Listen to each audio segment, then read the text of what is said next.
ধন্যবাদ জনাইছোঁ সাংবাদিক মাধ্যমক।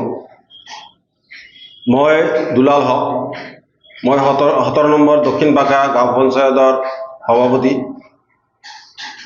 মই চিৰাজুল নামৰ ল'ৰাটো,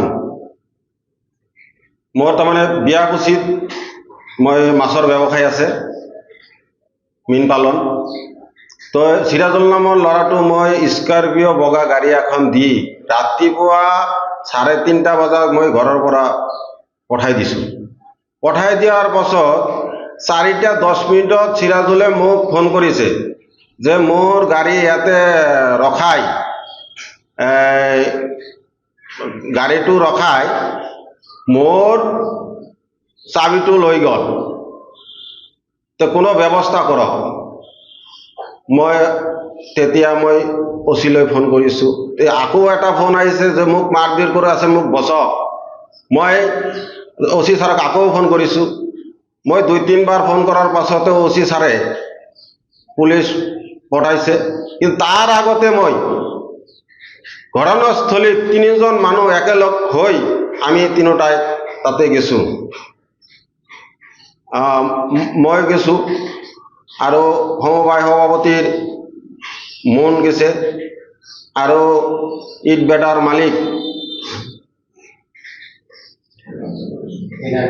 দীনা ঘোষ তেখেতে গৈছে।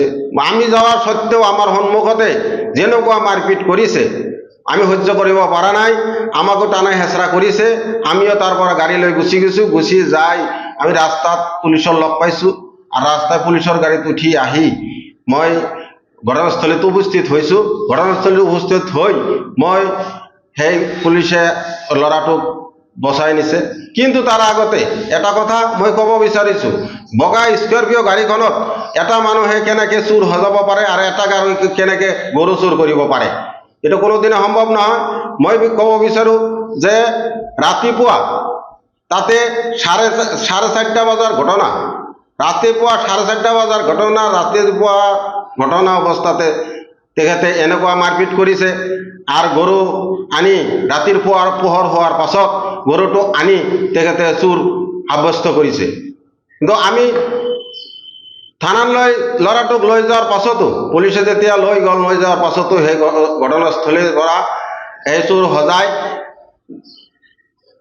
পুলিচে চুৰ বুলি চালান কৰি দিছে আৰু এইটো চুৰ বুলি আখ্যা দিছে। মই ক'ব এইটো বিচাৰোঁ যে এইটো ৰাজনীতি হ'ব পাৰে, নহ'লে হিন্দু মুছলিমৰ কোনো ৰেষাৰেষি থাকিবও পাৰে। তাৰ কাৰণে কোনো এই ধৰণৰ মুছলিম ল'ৰা নাম শুনা বুলি তেখেতে অত্যাচাৰ কৰিব পাৰে। আৰু যেনেকুৱা মাৰিছে, মই প্ৰশাসনক এটাই অনুৰোধ কৰিছোঁ, অসমবাসীক অনুৰোধ কৰিছোঁ যাতে এইটো ভালকৈ তদন্ত হয়, এইটো তদন্তৰ মাধ্যমত আনি ভালকৈ তদন্ত কৰি যাতে মীমাংসা দিয়ে, তাৰ কাৰণে মই অনুৰোধ জনাইছোঁ। যিকোনো খবৰৰ বাবে যোগাযোগ কৰক 7099017330 লগতে 7099017110 নম্বৰত।